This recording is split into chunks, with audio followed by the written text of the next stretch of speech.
Few weapons in the history of warfare have instilled as much fear in their opponents as the German Army's Tiger tank of World War II. When it emerged on the battlefields of North America and the Soviet Union in 1942, it immediately proved itself a superior armored fighting vehicle. Even in the hands of an inexperienced crew, the Tiger was a formidable weapon. But when manned by skilled tankers, it was, at times, unstoppable. In this series, highlighting the Tiger aces of World War II, we are going to examine the story of Kurt Knispel, the tank ace almost forgotten by history, who has a claim for being the highest scoring tank killer in history. Today's episode is sponsored by MyHeritage. Researching history and the people who have made an impact on this earth makes us wonder, what is our own family's place in history? Well, our partner on today's video, MyHeritage, is here to help you answer that question, like it did for us, when it helps us find a relative dating back 4 generations who emigrated from Switzerland and was drafted into World War I at the age of 43. MyHeritage is Europe's #1 family history app, giving people the power to research their bloodline and explore the fruits of personalized DNA testing. For too long, exploring your family history has been a long and complex task, with very little fun to be had. However, now it's a highly enjoyable activity, utilized by over 9 million subscribers, searching through over 18 billion records and archives to best recreate their family tree. In addition, MyHeritage also sports a top-of-the-line AI technology photo restoration service, there to take your historical photos and old family albums and repair, enhance, and even add color to the old black and white, sepia-saturated memories. The photo tool helped us find old yearbook photographs of our older family members that would otherwise be truly impossible to find. We also love utilizing the Smart Matches feature, which helps us save time and find other family trees with our entire family's information readily available, waiting to join the legacy. You don't even have to be a pro at managing historical archives. The interface is so easy to use, and everything you need to build a successful family tree is already at your disposal. Use the link below and sign up for a 14-day free trial and enjoy all the incredible sleuthing tools MyHeritage has to offer. Best of all, if you decide to continue your subscription, you'll get a 50% discount. You have the power to solve the mystery of where and whom you came from. It is just that easy and enjoyable with MyHeritage. Welcome to Wars of the World.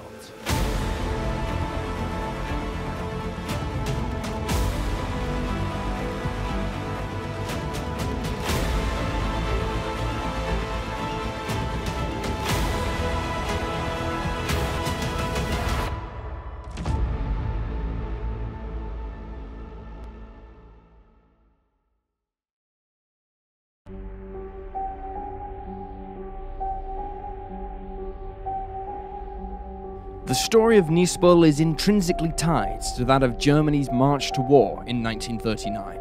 Of German descent, Kurt Knispel was born in the small village of Salisfield on September 20th, 1921, land which, following the Great War, had been absorbed by the new state of Czechoslovakia. This was a source of much discontent for both the local population and Germany at large, with Adolf Hitler in particular declaring himself the advocate of all ethnic Germans in Europe and promising to claim the region known as the Sudetenland, where 3 million ethnic Germans resided. Thus, aged 17, Knispel witnessed the German army, the Wehrmacht, march into his homeland as their liberators, and he was inspired to one day join up with them. Teenage Knispel had little interest in politics, but believed in doing his duty for his parent country, in this case, Hitler's Germany. Initially, he took up an apprenticeship at a car factory, gaining an education on basic engineering, while Hitler's troops marched into Poland and then Western Europe. Knispel was known as a headstrong and tough character within his community, charismatic with girls, while often butting heads with the authorities. Having completed his apprenticeship in 1940, and with war showing no signs of being over anytime soon, Knispel followed his heart and joined the Wehrmacht. Given his training, and his rather modest height of just over 160 centimeters tall, he was an ideal candidate for the Wehrmacht's armoured units and their rather cramped early panzers. Knispel was sent to the Panzer Replacement Training Battalion at Sagan, where, as well as learning his new trade, he had to learn all the basic steps to becoming a soldier. With the latest German tanks being at the front, he and his classmates had to learn basic tank operation on obsolete Panzer Is and IIs, as well as a few older Panzer IIIs until graduating on September 30th, 1940. He was then assigned to the 3rd Company of the 29th Panzer Regiment. Gone were the obsolete training tanks, and in their place, Knispel found himself as a gunner on the short-barreled 75mm gun-armed versions of the Panzer IV. He quickly impressed his superiors with his gunnery skills, but still being relatively green, he found himself relegated to the vital yet unglamorous role of loader for his crew. Knispel and his comrades soon found themselves redeploying to southern Europe to participate in the Balkans campaign. However, much to his dismay, they missed out on seeing any combat, but then news filtered down they would soon be striking eastward against the vast Soviet Union.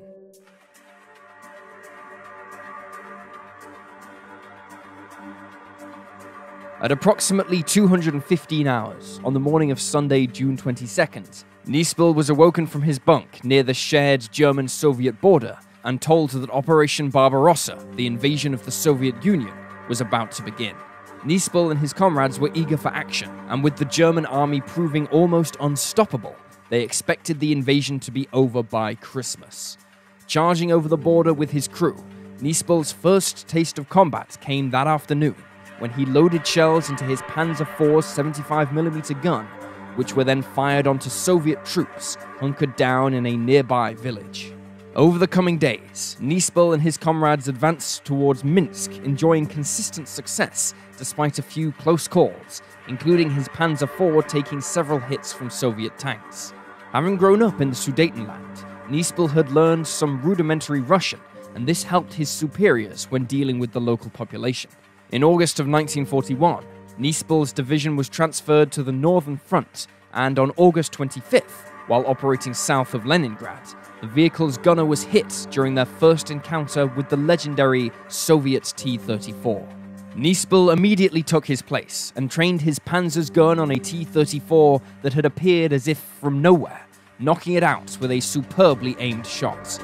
At the time, it was branded a lucky shot by his fellow gunners, but soon they would come to realize that luck had nothing to do with it, and it was all down to the unfathomable skill of Knispel. Now permanently a gunner, Knispel would increase his score in the coming weeks as the German army fought dogged Soviet resistance in and around Leningrad, leading Knispel and many others to soon realize that any thought of the invasion being over by Christmas was the stuff of fantasy.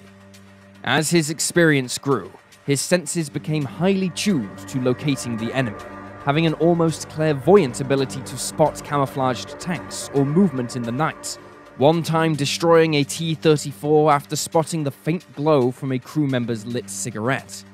As the year dragged on, Knispel continued to increase his score, as well as his reputation among the Panzer crews, as the amount of Soviet armor they encountered seemed to be constantly increasing. He also developed a reputation for being untouchable, coming out of many a battle totally unscathed. All this, despite the fact that his 75mm Panzer IV was initially ill-suited to combat with the Soviet T-34s and KV series heavy tanks. It was not just inside a tank he demonstrated his courage, however. He personally led several scouting missions, and then, on November 13th, 1941, he destroyed a T-34 by laying an anti-tank mine in the path of an oncoming tank, taking fire from infantry as he did so. For his actions, on December 16th, 1941, he was awarded the Iron Cross, second class, but celebrations were short-lived as the Germans were forced to begin retreating westward towards Estonia in the face of fresh Soviet offenses and disrupted German supply lines. The Soviet Air Force was also becoming an increasing problem, maturing from their rather lackluster opening performance, with the potent Il-2 attack plane being especially feared by German panzer crews. In January 1942, he was re-equipped with the long-barrel 75mm gun Panzer IV, which was much better suited to tank combat, although still not ideal against the heavier Soviet armor, which was increasingly being thrown against them. Fighting in dense woodland, ambushes were forever a problem for the Germans, but again, Knispel always seemed to know where they were.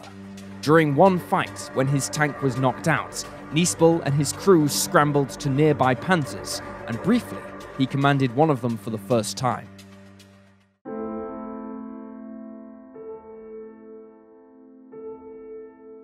Knispel had proven himself a true ace already as a gunner, and was well respected by his comrades. He had also been mentioned in radio broadcasts to the German people, one of the highest honors in German society. He should have been on the fast track to glory. However, an incident would forever hang over him like a shadow within the Nazi leadership that would curtail his prospects from then on. After a period of rest and relaxation, as well as re-equipping with the improved Panzer IVs, Knispel and his commander, Alfred Rubel, were transiting back to the Eastern Front in mid-1942, when outside Krakow in Poland, he spotted a prisoner from the nearby concentration camp being beaten by a guard. Knispel demanded the guard stop, and when he refused, he pulled a pistol on him. The guard attempted to train his own weapon on Knispel, but the panzer gunner yanked it out of his hands and struck the guard in the face. Many of his comrades saw the incident as a demonstration of Knispel's sense of honor, but his superiors didn't see it that way. A few days later, military police attempted to arrest Knispel, but were prevented from doing so by members of the unit, declaring that they would have to arrest the whole division as well. This was only the beginning of Knispel's falling out with the powers over him, and in particular, with the more fanatical members of the German armed forces. During one incident, for example, he stole coffee and cognac from sleeping Waffen-SS men and distributed them around the unit. By the end of 1942, news of the battle at Stalingrad reached Knispel, who expected they would be deployed to help relieve the encircled 6th Army. Instead, however, they were told they would be relinquishing their Panzer IVs and returning to Germany to re-equip again, this time with the new Wonder tank, the Tiger. Training on this new tank, with its devastating 88mm gun, Knispel found that the new vehicle exceeded every one of his expectations, and he was eager to unleash it upon the Soviets. With the invasion of the Caucasus, which prompted the battle for Stalingrad having failed, the German army were now stuck in a slow but steady retreat by the time Knispel arrived with the Tigers mid-1943. The Tiger couldn't have arrived at a better time for the Germans, as they used their superior armor and firepower to help hold off the Soviet advances long enough for the main German force to withdraw. Knispel once remarked, "The last thing a soldier wants is a fair fight," and one-on-one there was little at that time that could match the Tiger's power, although newer Allied tanks were on the way even then. For Knispel, the Eastern Front was a target-rich environment in which he excelled, knocking out 27 Soviet tanks in and around the Kursk Bulge alone. However, he found himself facing the ire of the German leadership when he refused to follow an order from the Waffen-SS officer to open fire on a Soviet tank that was retreating with a number of civilians on board. Only his skill and the respect of his comrades seemed to spare him any real punishment, with his most famous achievement being knocking out a T-34 at a range of 3 kilometers, or almost 2 miles, an impressive feat by any standard. Yet, while most men in his position might have tried to keep their heads down after becoming unpopular with their commanding officers, Knispel seemed to relish their contempt for him. He frequently let his hair grow, and instead of shaving, would style himself a goatee beard while also sporting a tattoo, all of which flew in the face of strict German army regulations, despite pleas from his fellow tankers for him to conform, if only a little. But Knispel was his own man, his own soldier. As such, he was seen as an undesirable topic for German propaganda, which had a preconceived notion of what a German hero should look like, and he was not it. Thus, in early 1944, while lesser able tank crews were projected onto German cinema screens, Knispel was instead trundling through the mud and debris of Ukraine, passing 100 kills.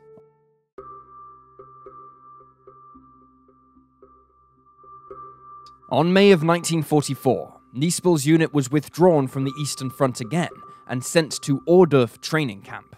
Now a tank commander, he would be one of those spearheading the introduction of an even more powerful tank, the Tiger II, otherwise known as the Royal or King Tiger.